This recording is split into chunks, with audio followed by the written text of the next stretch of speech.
Hello students, today we will do the exercises of chapter 3, washing clothes with my mom. So come to the page number 26, expand words. तो writers mother used a washing machine, आपने chapter पढ़ा था, उसमें जो writer ने अपनी story बताई, अपने बचपन की एक इंसिडेंट बताया जिसमें उनकी मदर वॉशिंग मशीन का यूज़ करती थी. What other machines would you find in Holmes? Washing machine के अलावा आपके घर में और ऐसी कौन से आइटम्स हैं, ऐसी कौन सी मशीन्स हैं जिनका हम यूज़ करते हैं डेली में? तो देखिए, एक एक्सरसाइज ए है जिसमें आपको एक वर्ड ग्रिड दिया हुआ है.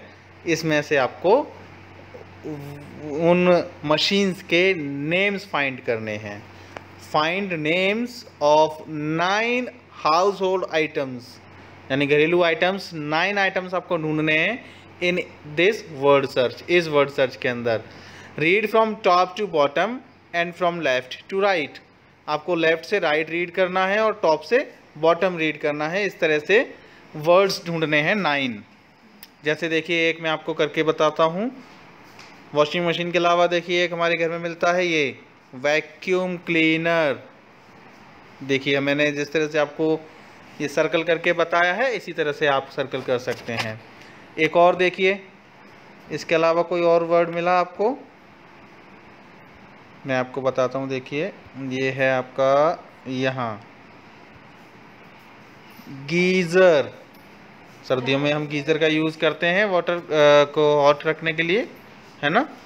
तो इस तरह से आपको 9 वर्ड्स ढूंढने हैं. मैंने आपको 2 वर्ड्स ढूंढ कर बताए हैं, 7 वर्ड्स और ढूंढेंगे आप. Come to the next point, exercise B. We use the words weekly for something that happens once in a week.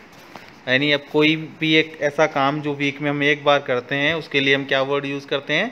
Weekly. What frequency do these words show? तो ये जो वर्ड्स नीचे लिखे हुए हैं, आपको इनकी फ्रीक्वेंसी बतानी है, इनका टाइम बताना है, कितने दिन के लिए होते हैं. जैसे बाई वीकली, बाई मीन्स होता है 2, it means twice a week, यानी एक वीक में 2 बार. Fortnightly, fortnightly means once in 14 days, 14 days में एक बार होने वाला, या कह सकते हैं 2 वीक्स में एक बार होने वाला. मंथली, जो महीने में एक बार हो, यानी once in a month. Bimonthly, twice in a month, month में 2 टाइम्स होने वाला. Biannually, twice in a year. And annually, annually means once in a year. So you have to do this exercise B in your notebook. Okay kids, come to the next page, page number 27. Say it right. How many vowel sounds do these words have? Say them aloud and write them in the correct columns.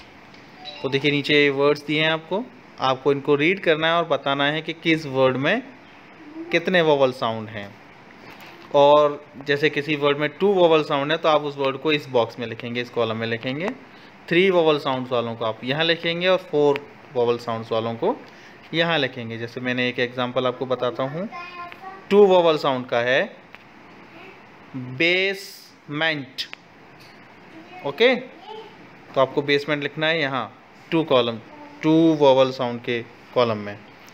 3 के लिए आप ढूंढ सकते हैं. देखिए, adjacent, adjacent. Okay, तो आप यहाँ लिखेंगे 3 वाले कॉलम में एडजेसेंट. और 4 के लिए कोई ढूंढिए. देखिए, एक वर्ड है आपका एब्सोल्युटली, एब्सोल्युटली 4 वोवल साउंड है, तो एब्सोल्यूट को आप यहाँ लिखेंगे, एब्सोल्युटली को. Come to the next point, time to refer this. The word scrap has more than 1 meaning. जो वर्ड स्क्रैप है उसके एक से ज़्यादा कई मीनिंग हैं. तो to scrap together enough money, इसका मतलब तो ये हुआ कि काफ़ी सारा धन एक साथ इकट्ठा करना. Is a phrase that means to save money little by little, यानी थोड़ा थोड़ा करके हमें मनी बचाना, सेफ रखना. Refer to a dictionary to find 2 more meanings of this word. आपको डिक्शनरी यूज़ करनी है और इस वर्ड के स्क्रैप के 2 और मीनिंग्स ढूंढने हैं. Then look up the meanings of steering, bent and landing. इन 3 वर्ड्स के भी आपको मीनिंग ढूंढने हैं और अपनी नोटबुक में लिखना है। Use the words in sentences of your own to show the different meanings.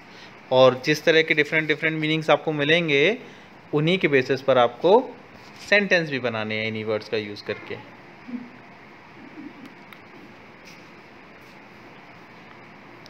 We will do the grammar part in our next class.